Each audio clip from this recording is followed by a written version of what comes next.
So cornering fighters and fighters able to listen.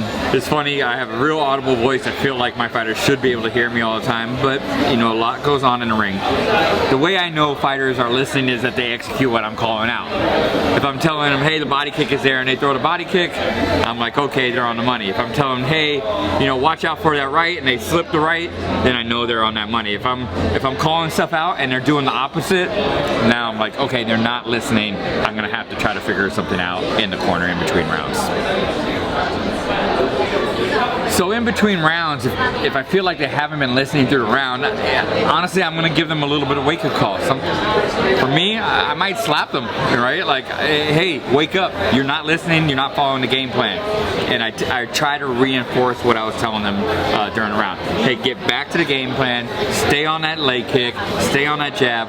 Whatever I was trying to get them to do, I reinforce it. Again, I've said it before. I'll like slap their glove and I'll slap their leg. That's what I want from you. This and I want this. And then you hope they go out and do it in the next round. You know, here in the States, pro fighters don't have, especially in Muay Thai, don't have a ton of fights, right? So you may get 3, if you're lucky, you might get 4 fights a year. So you have to maximize the potential of that fight to market and grow that fighter as a brand.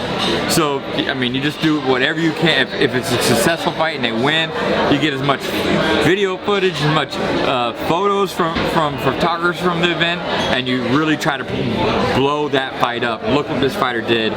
Look at his performance. Look at her performance. And then, you know, you can reach out to more promoters, or you can just you start marketing themselves outside of their normal network.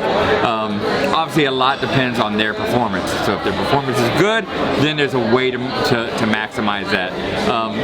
That always will help transcend for promoters. Being able to win, then you're able to get more fights.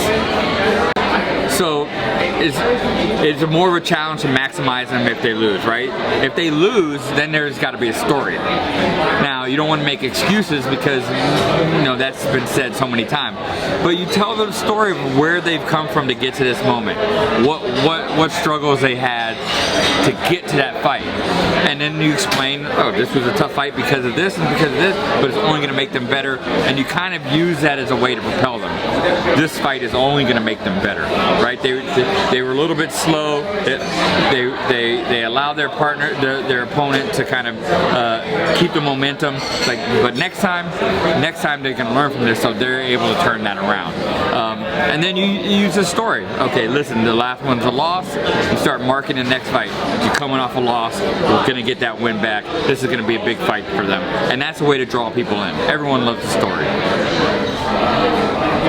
I want to thank Matt Lucas and Muay Thai Graham for having me. You can find me at either Smash Fighter on Instagram or Smash Fighter on Facebook, or at Coach Rudi on Instagram or Rudi Ott on Facebook. Those are the best ways to get at me.